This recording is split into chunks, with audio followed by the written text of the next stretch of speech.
तो ये तो बड़ा दुर्भाग्यपूर्ण है कि 15 वर्ष की मुख्यमंत्री आज विधानसभा की सदस्य भी नहीं बनी। जनादेश नहीं है, बल्कि ये तो चुनाव आयोग ने गिफ्ट दिया है देश के प्रधानमंत्री को। गंगोत्री से गंगा सागर तक तो सैफरन है, और जो 7 सिस्टर्स नॉर्थ ईस्ट का कहा जाता है, वहाँ भी 90% राज्यों में हमारी सरकार है। आपने लोकतंत्र को कुचल करके, रौंद करके आपने कीचड़ बना दिया, इसलिए कमल खिल गया। बंगाल में पूरी तरह से वोटों का ध्रुवीकरण हुआ है, और वोटों का ध्रुवीकरण करवाने में चुनाव आयोग ने जिस प्रकार भारतीय जनता पार्टी को मदद किया है, यह किसी से छिपा नहीं है कि तमाम एजेंसियां, केंद्र की तमाम एजेंसियों को चुनाव आयोग ने बंगाल में लगा दिया। मिलिट्री, पारा मिलिट्री, एनआईए, तो मतलब कोई ऐसा ईडी, कोई ऐसा संस्था बचा ही नहीं जो बंगाल में चुनाव नहीं करवा रहा था। तो हमें लगता है कि बंगाल के कर्मचारियों को भी काउंटिंग में लगाया गया। तो जब सारी संस्था को आप लगा दो, और चुनाव आयोग जब पूर्ण रूपेण आपके पीछे खड़ा हो जाए, तो कोई भी व्यक्ति चुनाव हार सकता है, कोई भी व्यक्ति चुनाव जीत सकता है, कोई भी राजनीतिक दल हार सकता है, और कोई भी राजनीतिक दल 200 का आंकड़ा पार कर सकता है।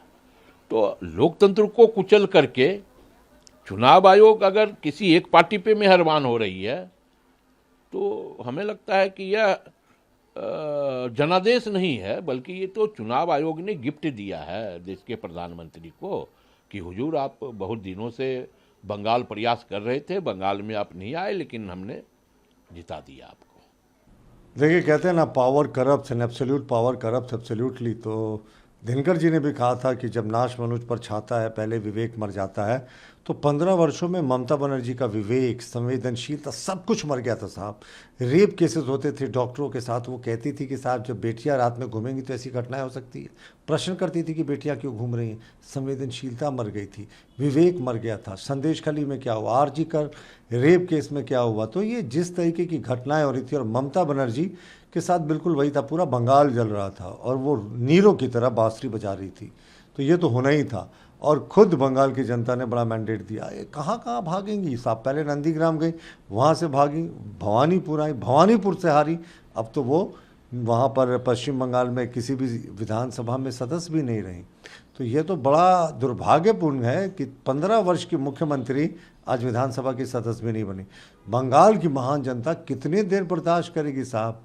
और अब भारतीय जनता पार्टी की जिम्मेवारी है कि बंगाल को उसके पुराने ग्लोरी में रिस्टोर करे। ये गंभीर आरोप है, और हमें लगता है कि इसकी जांच होनी चाहिए। अगर एक मुख्यमंत्री यह आरोप लगा रहा हो कि हमारे साथ केंद्रीय एजेंसियों के द्वारा मारपीट की गई है, तो स्वाभाविक तौर पे ये बहुत बड़ा मामला है, और इसकी जांच होनी चाहिए, और इसका दूध का दूध, पानी का पानी होना चाहिए। इसका फलाफल तो निकलना ही चाहिए। बेशर्मी की हाइट इसको कहिएगा, अब ग्रेसफुली इनको स्वीकार करना चाहिए। वो खुद आज के दिन भी मुख्यमंत्री हैं, मुख्यमंत्री का अपना सुरक्षा घेरा होता है। कौन सुरक्षा घेरा के बावजूद मुख्यमंत्री के साथ मारपीट करेगा। अभी भी ममता बनर्जी पश्चिम बंगाल के मुख्यमंत्री हैं, तो मुख्यमंत्री का अपना सिक्योरिटी कॉर्डन उनके साथ चलता है। तो ये बेबुनियाद आरोप लगाकर वो ज़बरदस्ती की सिंपैथी ले रही, पर सिंपैथी लेकर क्या करिएगी दीदी। अब तो आपको पढ़ा जाएगा इतिहास के पन्नों में। एक थी ममता दीदी, जिसके क्रूर 15 वर्षों के शासनकाल ने पश्चिम बंगाल में इतना आक्रोश बढ़ा दिया कि खुद उनको जनता ने हरा दिया। नहीं तो हम तो ये कह रहे हैं कि ईसीआई सीट लूट ही रही है, और लूट करके बीजेपी के झोली में डाल दे रही है। ये कोई नया तो कर नहीं रहा है। छोटे राज्यों, रणनीति के तहत छोटे राज्यों को छोड़ दिया जा रहा है, और जो बड़े राज्य हैं, ईसीआई उनको लूट ले रही है, ताकि ये आरोप ना लगे कि उस राज्य में फिर कैसे सरकार बन गई, क्योंकि वो छोटा राज्य है। बड़े राज्य को लूट करके और भारतीय जनता पार्टी को चुनाव आयोग दे रही है। बहुत सिस्टमेटिक और बहुत रणनीति के तहत ये तमाम चीज़ें हो रही है। बेशर्मी की हाइट है साहब, और कोई नहीं है। ममता बनर्जी इससे पहले इलेक्शन कमीशन के 2-2 चुनाव जीती, जो इलेक्शन कमीशन ने कंडक्ट कराया, और उस समय लगातार हिंसाएं होती थी। इस बार हिंसा बिल्कुल नहीं हुई, खून नहीं बहा, फेयर इलेक्शन हुआ, केंद्रीय सुरक्षा बलों ने शानदार काम किया। तो ममता बनर्जी चाहती थी कि खून बहे, लोग डरें, वोट देने नहीं निकले, उनके गुंडे जो हैं वो वोट छाप दें। ये नहीं हुआ। 92-91% वोटिंग हो रही है जब दोनों फेजेस में, तो पश्चिम बंगाल की महान जनता बाहर तो निकल रही है और वो बदलाव चाहती थी। आपको याद है, एक बड़े जो इलेक्शन प्रेडिक्टर हैं उन्होंने कहा कि हम कुछ इसमें एनालिसिस ही नहीं दे सकते पश्चिम बंगाल के चुनाव में, क्योंकि वहाँ की जनता बोल नहीं रही। ये खौफ था, और इस खौफ पर मोदी जी का जो विश्वास है वो भारी पड़ा, और जनता ने भारी मात्रा में बीजेपी को समर्थन दिया। हाँ, ये तो हम तो कह रहे हैं कि ये बिल्कुल साफ है। अब देखें कि एएनआईए का गठन क्यों किया गया था। एएनआईए का गठन आतंकवाद से लड़ने के लिए किया गया था। तो आतंकवाद के सामने नतमस्तक हो जा रहे हैं, और एएनआईए जैसी संस्था को आप चुनाव में लगा दे रहे हैं, पारामिलिट्री को आप चुनाव में उतार दे रहे हैं, केंद्रीय कर्मचारियों को आप काउंटिंग में लगा दे रहे हैं। तो हर हथकंडा तो चुनाव आयोग ने अपनाया, हर हथकंडा। तो चोरी ही है, चोरी नहीं डकैती है। ये चोरी रात के अंधेरे में किया जाता है, चुनाव आयोग तो दिन के उजाले में डकैती किया है। राहुल गांधी जी को लगता है रियलिटी से एकदम वो कट गए हैं।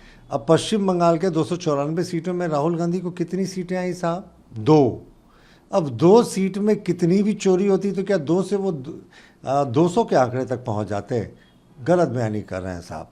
इतने दिन कांग्रेस ने लगातार राज किया, अब इनको पच नहीं रहा है। राहुल गांधी आज भी चारों तरफ ये अविश्वास के माहौल में घूम रहे हैं कि हम कैसे चुनाव हार सकते थे। और असम में तो जो वंशवाद के खिलाफ वोट था, गौरव गोगोई क्या थे? वंशवाद के प्रतीक थे।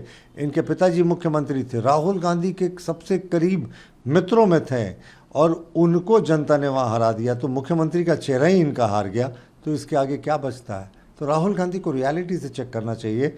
देश को मोदी पसंद है साहब। इतना के बाद भी अगर प्रधानमंत्री चुनाव आयोग का प्रशंसा नहीं करते, तब चुनाव आयोग पर प्रश्न खड़ा हो सकता था। प्रधानमंत्री को तो प्रशंसा करनी चाहिए चुनाव आयोग का।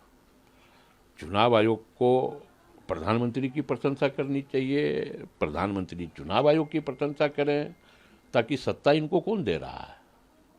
देश की जनता तो सत्ता दे नहीं रही है भारतीय जनता पार्टी को और देश के प्रधानमंत्री को। देश की सत्ता तो चुनाव आयोग इनको दे रही है। तो अब जिससे हम सत्ता ले रहे हैं, अगर उसकी भी हम प्रशंसा नहीं करेंगे तो फिर क्या करेंगे? तो प्रशंसा तो होनी चाहिए चुनाव आयोग की प्रधानमंत्री जी के द्वारा। देखिए, टीएमसी ऐसे भी अब समाप्ति हो रही है। कहाँ वो 212-13 सीटों पे थी, कहाँ वो 80 के आसपास सीटों पर सिमट गई है। और उसके बाद जिस तरीके का झटका उसको लगा, इस झटके से उभर पाना मुझे लगता है असंभव है। अब ममता बनर्जी जी की भी उम्र हो चली है, मुझे लगता है उन्हें अब संन्यास ले लेना चाहिए। और अब जितना वो चीखेंगे चिल्लाएंगे, थोड़ी बहुत इज्जत बची है वो भी चली जाएगी। और जो हिंदुओं ने जो एक बार पश्चिम बंगाल में निकल कर वोट किया, पहले क्या होता था, ममता बनर्जी ने तुष्टीकरण की सारी सीमाएं पार कर दी थी। संदेशखाली में क्या हुआ, हिंदुओं को टारगेट किया गया, कई परिवार छोड़कर भाग खड़े हुए। तो हिंदू कितने दिन खामोश रहेगा? और इस तरीके का बाइफर्केशन होता है तो इससे सच में निराशा की भावना आती है। वैसे भारतीय जनता पार्टी का जो मूल मंत्र है, सबका साथ, सबका विकास, सबका विश्वास, और हमारी सरकार जो चलेगी इसी के फॉर्मूले पे चलेगी। उन्होंने ये भी कहा कि गंगोत्री से लेकर गंगा सागर तक भगवामय हो गया है। हमारे पास चुनाव आयोग दे दो, हम तो 7 समुंदर पार भी सरकार बना देंगे।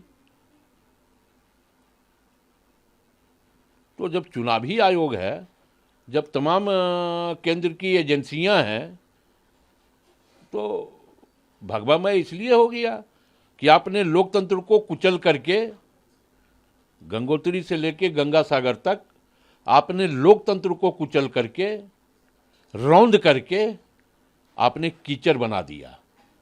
इसलिए कमल खिल गया।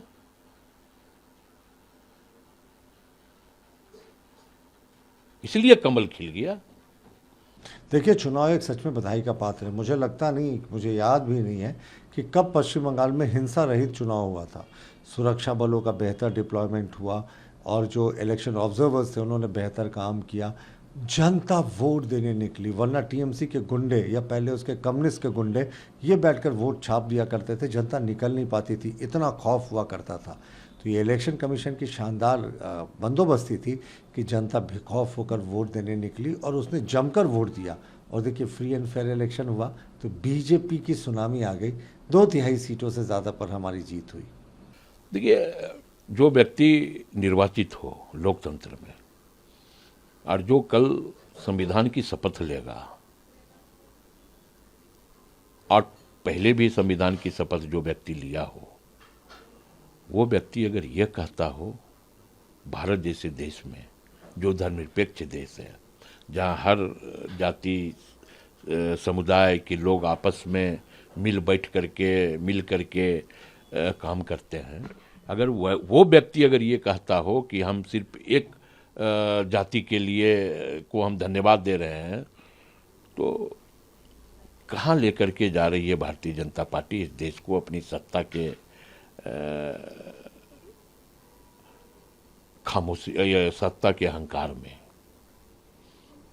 ये एक चुना हुआ प्रतिनिधि का बयान बिल्कुल किसी भी स्टेज में इसको टॉलरेंस नहीं किया जा सकता।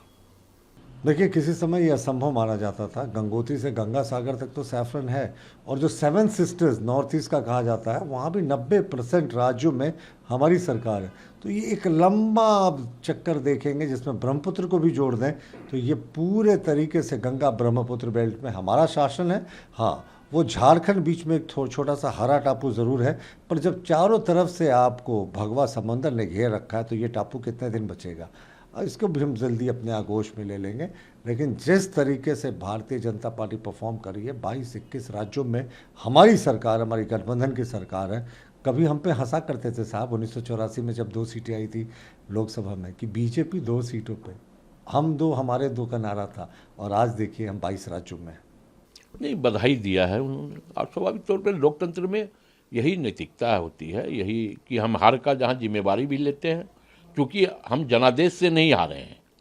तो उन्होंने विजय को बधाई दिया है और हमें लगता है कि बधाई देना भी चाहिए।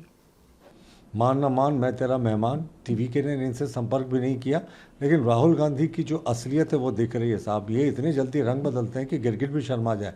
कल रात तक, कल शाम तक वो डीएमके के पक्ष में खड़े थे कि नहीं हम बेहतर परफॉर्म करेंगे, और जब दिखा कि डीएमके गठबंधन सत्ता में नहीं आ रही तो 10-1 सीट कम है अभी टीवीके के विजय जी की पार्टी को, तो वो तुरंत समर्थन देने पहुंच गए। पर वो भूल गए हड़बड़ी में कि उनके विधायक ही कितने जीते हैं, वहाँ सिर्फ 5, और टीवीके को 10-12 विधायकों की ज़रूरत है। तो राहुल गांधी समर्थन दे या ना दें, उनसे सरकार बनने वाली नहीं है। लेकिन इस पूरे प्रकरण में राहुल गांधी एक्सपोज हो गए कि वो अपने गठबंधन के साथियों को किस तरह से दूध से मक्खी की तरह निकाल कर फेंकने में उनको ज़रा भी समय नहीं लगता। प्रभातखबर.com, विश्वास वही, रफ्तार नहीं।